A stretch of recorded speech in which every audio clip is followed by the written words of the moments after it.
poet. We have a couple of them. If you're a teaching poet, put your hand in the air. There they are. Okay, Jim is, Morgan is, April Bullard, she is, and Chris goes into the schools as well. That's our 4. So let's hear from Morgan. Come on up, Morgan.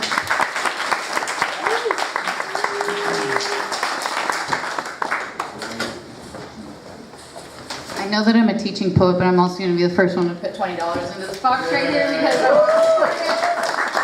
and you guys really should support it. It is working with 3rd and 4th graders is incredibly humorous, inspiring. They blow me away. They blow all of us away. I mean, that little girl Marley, she said she's going to write. Her whole family was there supporting her. I mean, it gives me chills. It's incredible, and I'm so glad that you guys brought me on board. And I'm going into my 4th year now, and I can't wait. I'm learning with them, you know. On another note, on a more adult note, 21 years and older note, Chris and I, we were in a cannabis-friendly lit session a couple weeks back, and we collaborated on 2 pieces, which is what I'd like to share with you all tonight. I'd love to invite my good friend Christopher Luna up and read them with me because we collaborated on them together, and I feel that that's appropriate. We both talked about it, and yeah.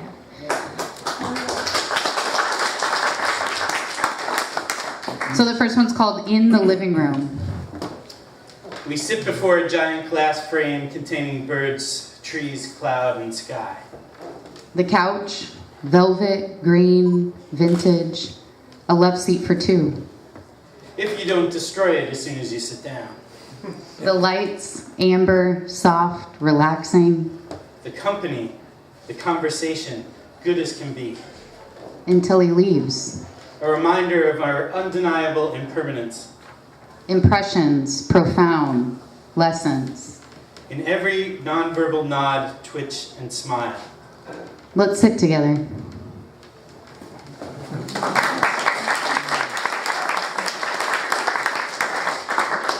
So we basically did these, passing the notebook back and forth, very high. And we will do this, and we will do this again, and we invite you to come in and do it with us. And I love the title that you came up with for the class or workshop. It was really just an excuse to get together with friends and write and get really high. Lifted Lit, I love that title, that's great. So the title of this poem is Not Actually Below the Surface Song. Breathe deep, deep, deep, so the oxygen reaches the depths of my gut. Don't forget where this energy came from. Hit the stereo on, volume up, bong loaded. Front loaded on the open roaded. Song. Remember when you sang to me? Opened your throat to allow your heart to be heard. Even if you're 3 beers deep. Desire as the tendency to seep. Below, below, below to consume. Thank you. Thank you.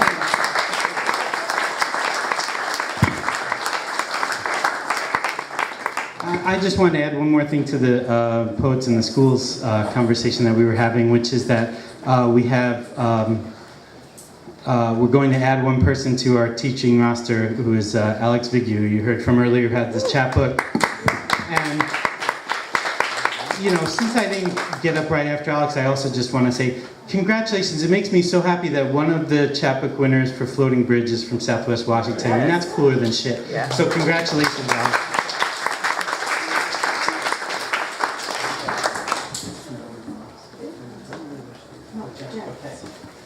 Go ahead. Okay. I was confused. Okay. He was confused. I'm confused now. That's all right. We're going to hear from Jan. Come on up, Jan.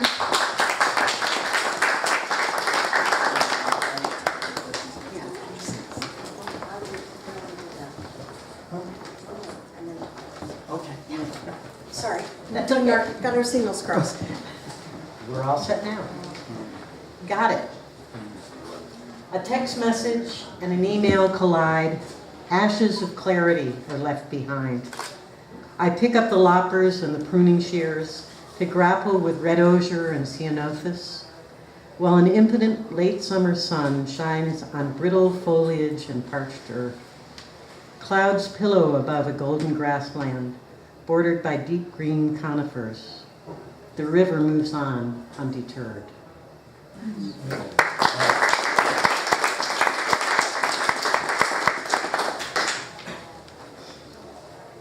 one's called Change.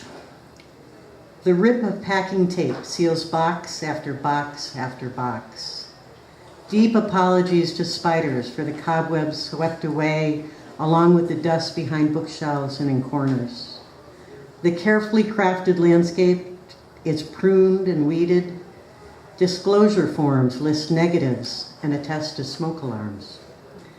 Things we depend on in our daily life hide out of sight. What was private is wiped clean and open to the public.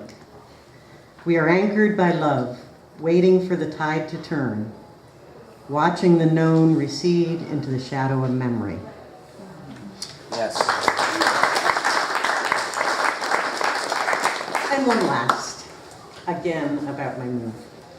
A sense of place. I collapse onto the couch to take a break from cleaning and packing. I think of my dismantled writing spot like a tree house perched above the river. There is the fireplace, a portal into the timelessness of love and warmth. There are the red-winged blackbirds lured back by the cover I planted, the beaver knobs, the beautiful and messy willow with its delicious shade, the stream I rescued from its culvert and bordered with native plants, the light streaming into open space through skylight and window, a kitchen where I could cook by body memory, the march of shadow across the deck, a stairway I can descend in darkness, and the window seat that has cocooned so many. 20 years I have lived here, and 40 years I have known and loved this place. I know where the sun rises and can trace its pattern through the seasons. Yet, owning a spot is an illusion, and no place fully defines us. Time to go build a new nest.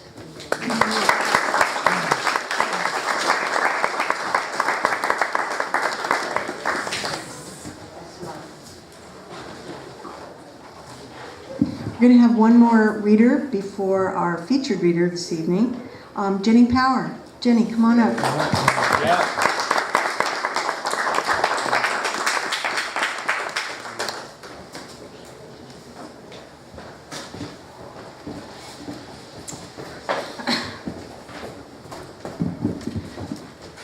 Oh gosh.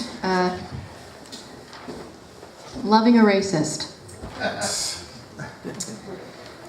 There's no flashing light, no shrieking siren to warn you. You fall because on your first date, he picked up an agate from the shore and held it out to you with the same uncertain bravado of a long-suffering child asking for tenderness. It was beautiful, this moment of vulnerability, as was the salt in the air, the roaring ocean, the spinning gulls in the sky above. You saw his beauty. There is beauty. And it was familiar. You've seen this beauty before. Later, the signs were shifting and subtle. They slipped past you while you had your mind on other things. You were paying the bills when you made a comment about your Mexican neighbor. You were digging through your purse when he shouted at the Muslim waitress, when he shorted the Muslim waitress. You were on the phone with your mother when he muttered a string of curses because a black woman accidentally cut him off. That's the first time you heard him use the word nigger. It seemed like he was testing you. He waded through the uncomfortable silence, looked at you out of the corner of his eye. You did not ask him to stop the car. You did not shame him. You were too busy dissecting the moment within you, trying to ascertain if this was really the word you heard. Minutes later, you knew you should have said something. But by then, he changed the station on the radio, started pointing out his favorite landmarks, started sharing childhood memories. You chose oblivion instead. Because the damage had long been done. Love for him had burrowed into you, taken over so many deep and different layers. It was no longer a pebble you could easily scoop from the river of your story and throw backwards. He was a part of you now. And you grieved that so much of your love now dragged with sadness because you accepted that you would be blindsided time and again. You would have to hold your breath at family functions, try to forestall the loss of dear and beloved friends. You knew you would not make excuses, but neither could you change him because you were no match against the pervasive, exacting lessons of his past. Most of the time, you could forget. There was still laughter. There were still so many moments like the first day on the shore when your world was irradiated by joy, so many moments tinged with the light that was in him, with his beauty. And there is beauty. But you still belong to the world and you were still a traveler true to your journey. You were beautiful too. And you craved the warmth of someone who would help you feed this beauty. You feared that it was fading, that you yourself were fading. On a train in Portland, a racist killed 2 white men and injured a third after they tried to protect his first intended victims, 2 unarmed, brown-skinned girls.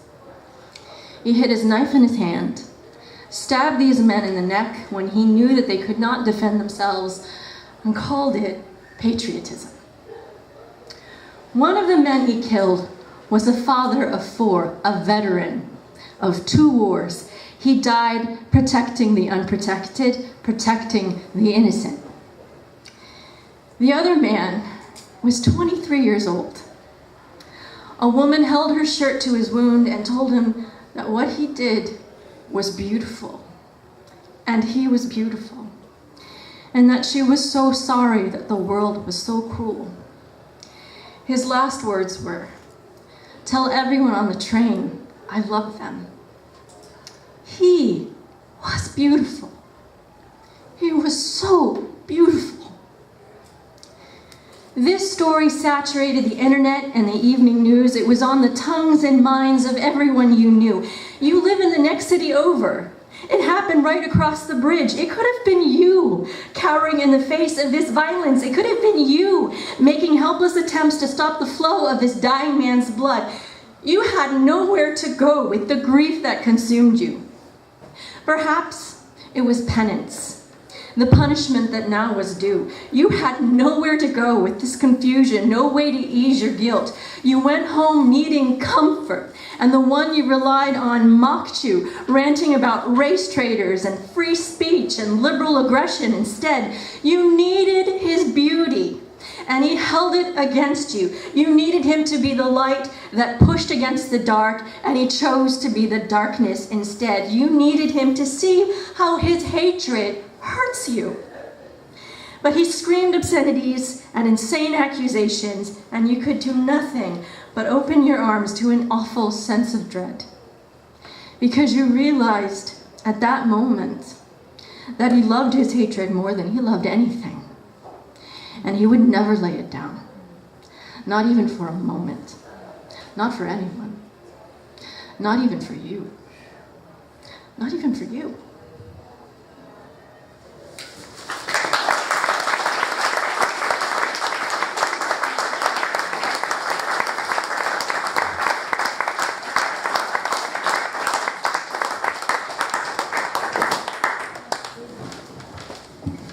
Thank you, Jenny.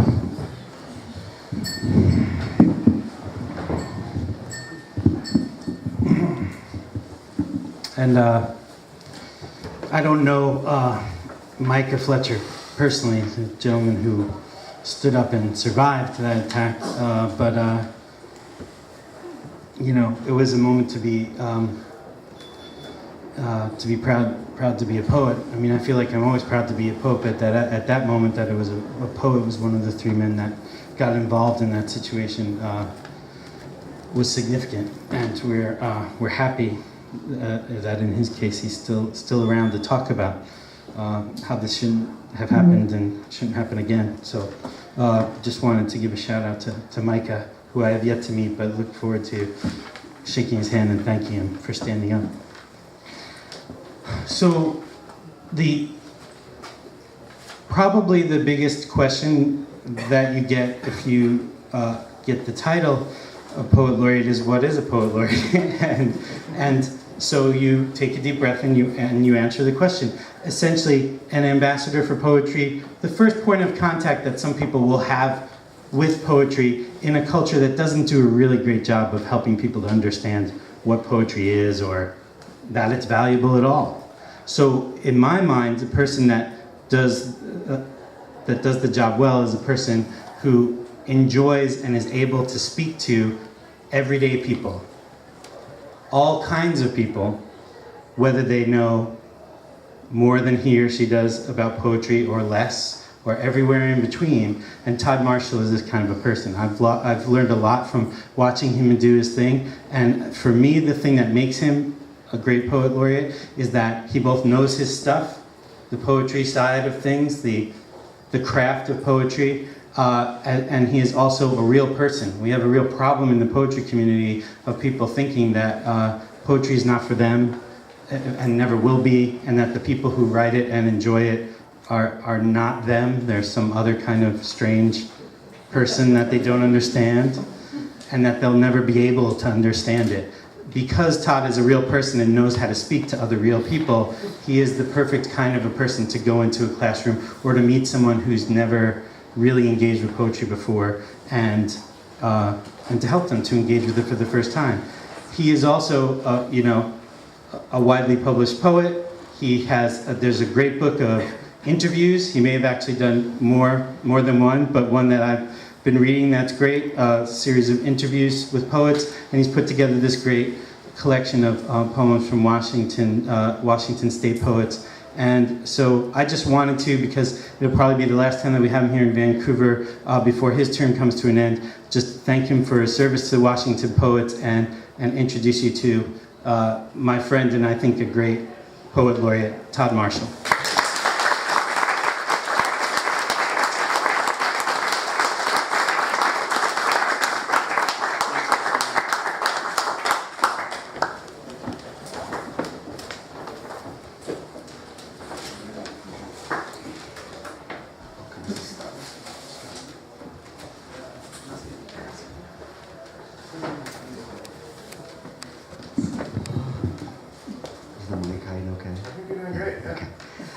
Thank you for having me here. Thanks to Chris and Tony for having this wonderful series.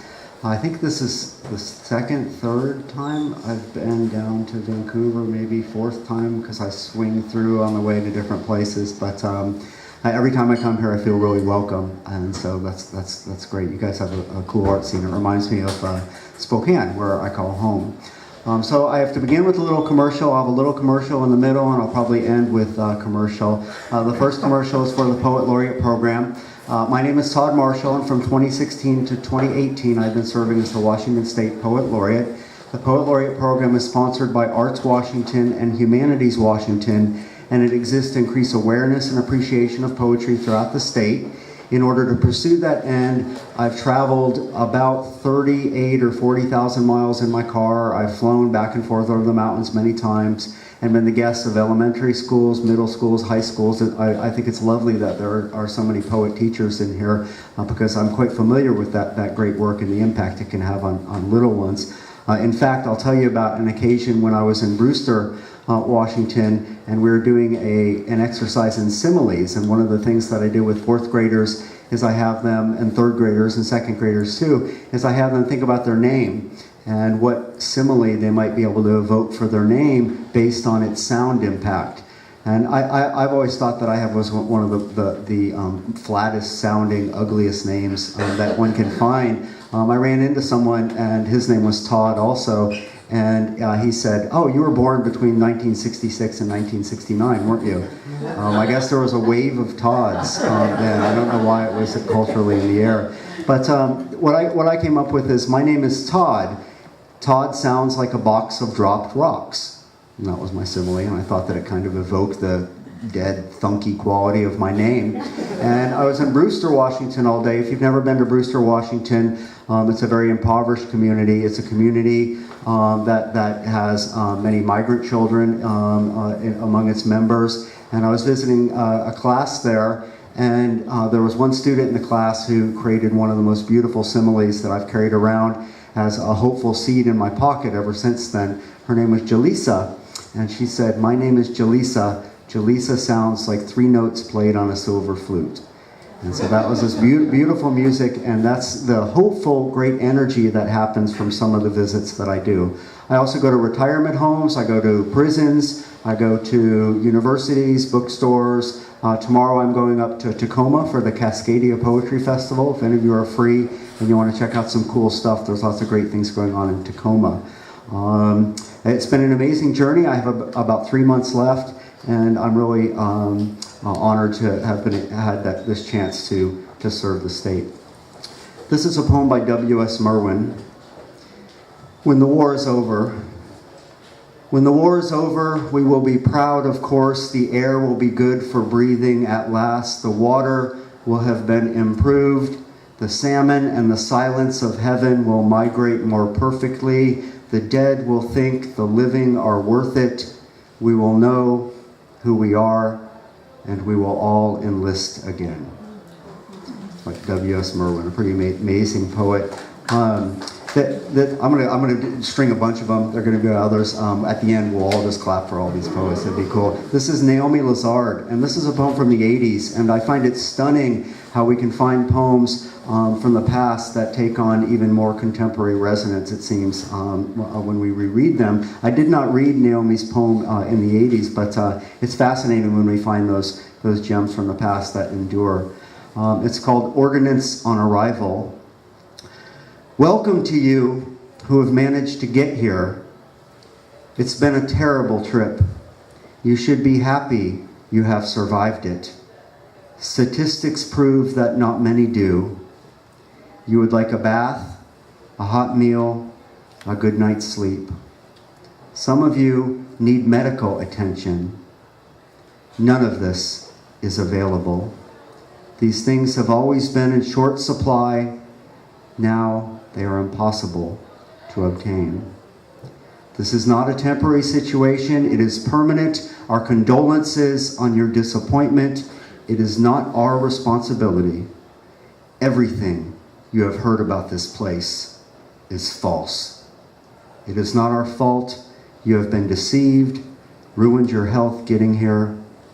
For reasons beyond our control, there is no vehicle out. Writing that poem in the middle of the Reagan administration, and how could she know how her words would come back around?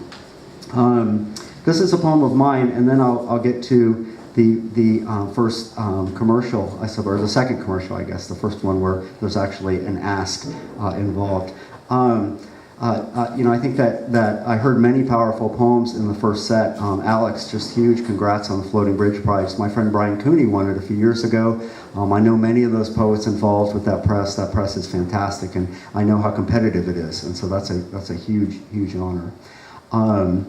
This is, and then another poem I was thinking about from the first set is the last one, Jenny's poem. And, I think that poem speaks to a wrestle that many of us go through. My parents have ideological views incredibly distant from mine, and they just spent a few days over at the house. And, I realized that there's this huge foreboding silence in the air.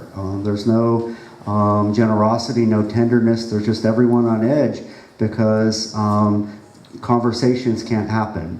And I think about that a lot. I think about Marilyn Robinson and Barack Obama in conversation, and Marilyn Robinson saying to Obama, where there is fear, democracy cannot thrive. And I think about the poet John O'Donohue, an Irish poet, asking the question, when is the last time you had a conversation with someone where you surprised yourself? Where you surprised yourself, where you walked away and said, I didn't know that I knew that.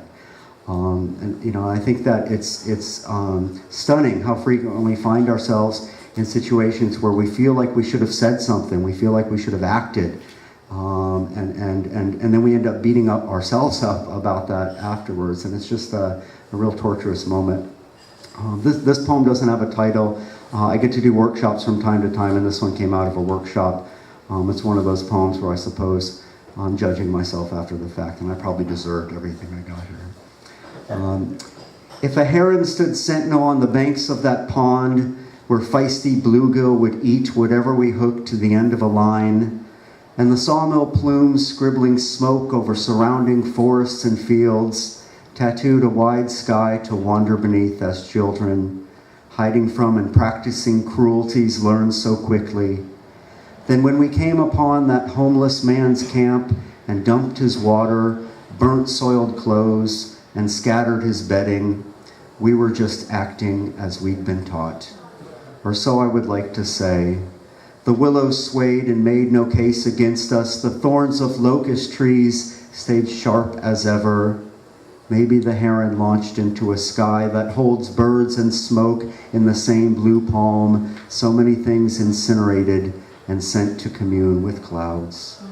The planks he'd used for a bed cracked in the fire pit, greasy blankets in the blaze put forth a dark smell. We were boys, and that always seems to make it okay. But maybe I'm telling this to be forgiven for so much more, for so many other wrongs, for fiddling with words while my country burns.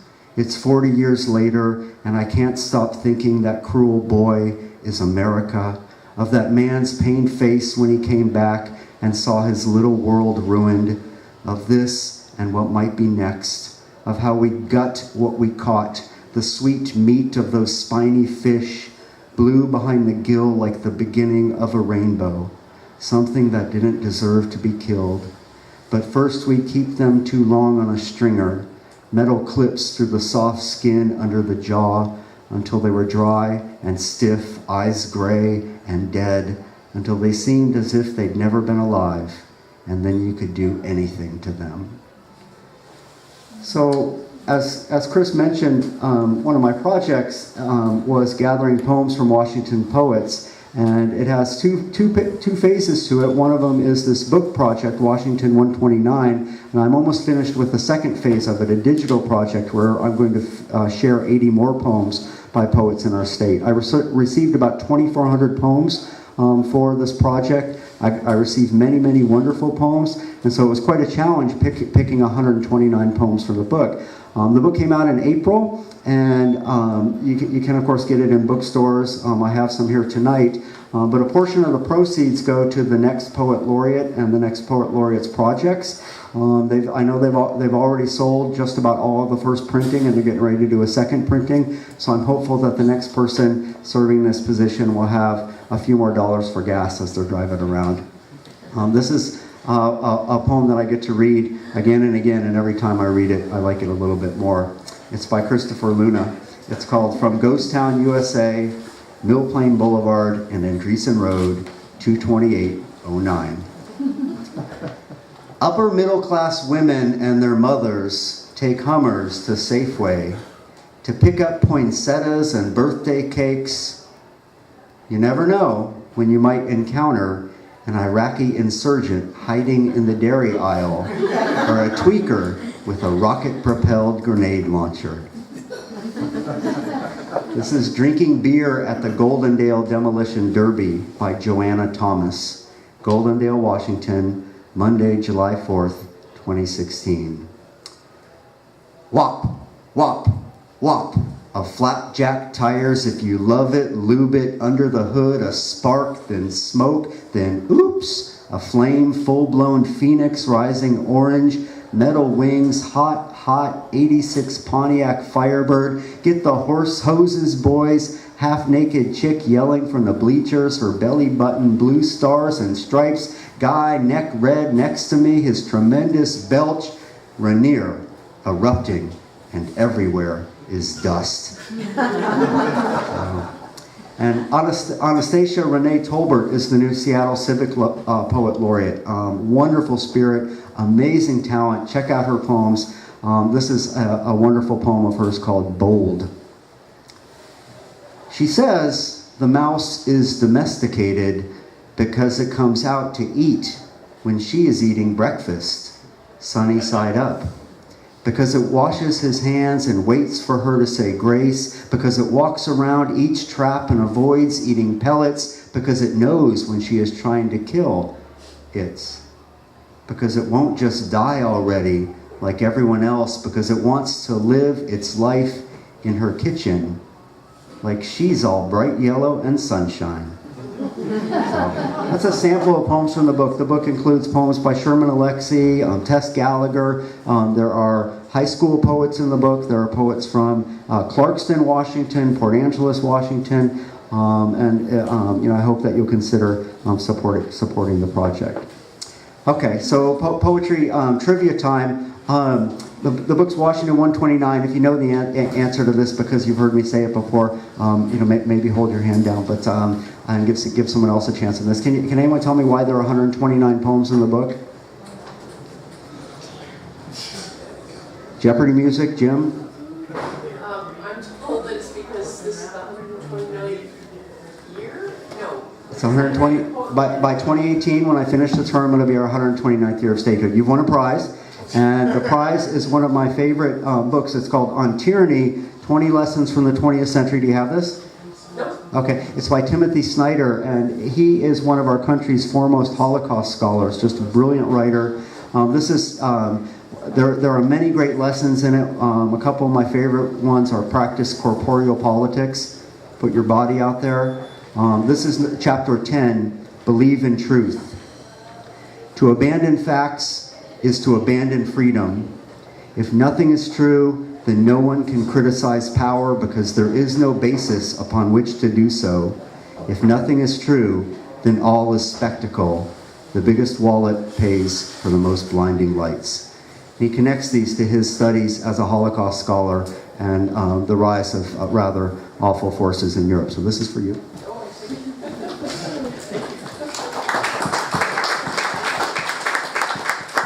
Okay, I'm going to share a couple more poems, and then end maybe with one more mini commercial. Maybe a poem with a little bit more joy in it. I don't know if I have any of those up here. No, how about another dark one? I've been dark. It's just been a dark day. This is another one by Naomi Lazard. It's called In Answer to Your Query. Has anyone called a customer service line lately? Yeah. In Answer to Your Query by Naomi Lazard. We are sorry to inform you the item you ordered is no longer being produced. It has not gone out of style, nor have people lost interest in it. In fact, it has become one of our most desired products. Its popularity is still growing. Orders for it come in at an ever-increasing rate. However, a top-level decision has caused this product to be discontinued forever. Instead of the item you ordered, we are sending you something else. It is not the same thing, nor is it a reasonable facsimile. It is what we have in stock, the very best we can offer. If you are not happy with the substitution, let us know as soon as possible. As you can imagine, we already have quite an accumulation of letters such as the one you may or may not write. To be totally fair, we respond to these complaints as they come in. Yours will be filed accordingly, answered in its turn. That's Naomi Lazard. So it's curious to think about the sale of poetry and moving books of poems. I think that Scott, you mentioned how poetry sales don't happen very much. This is a project that I've carried with me around the state in my service. Tom Wabker is a poet who published his poems anonymously in the Spokesman Review for about 10 years, and no one knew who he was. His poems were like. Comment on certain candidates. Forgive me if I slyly scoff, but why trust pigs to guard a trough? So some of them are short like that. We've got one to Bridge to Chris and his poem, The Way We Live in Idaho. We all drive a Hummer and we live on the lake, and we drop by the spa when we feel like a break. Dead-Eye Dick, on a Texas hunting journey, bagged 3 quail and 1 attorney. So that can go all the way back. We've got The Apprentice. New York has many a horse's rump.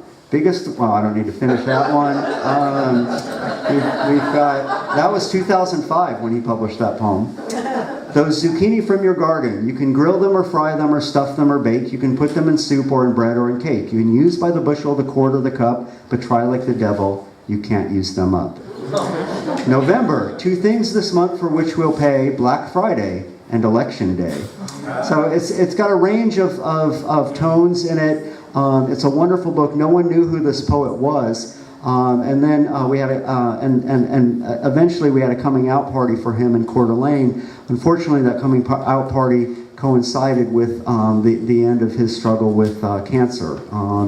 He passed away about a year and a half ago, and it was a great loss. He was a good friend of mine. We watched KU basketball games together and hung out. But I found out that he had about 800 poems. And so several of his friends sent me funds to pay for the printing of this book.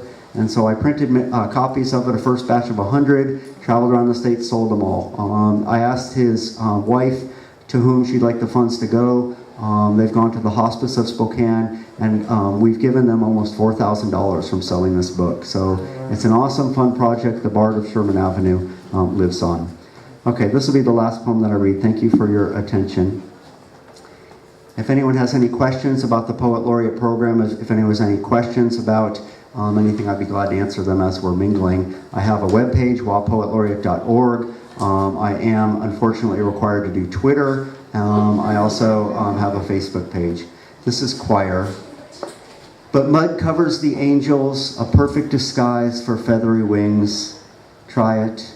Smear yourself with sloppy handfuls, scoop dark clumps from puddles, paint your face and arms, drop globs on feet and toes, and slip into the streets, smile at everyone, and they'll ignore you as only the holy are ignored. A choice. Learn to fly, to lift your body by the strength of muscle and bone, or live with drying mud and a song. That familiar human singing, the refrain that ends in dirt, dirt, dirt. So, thank you.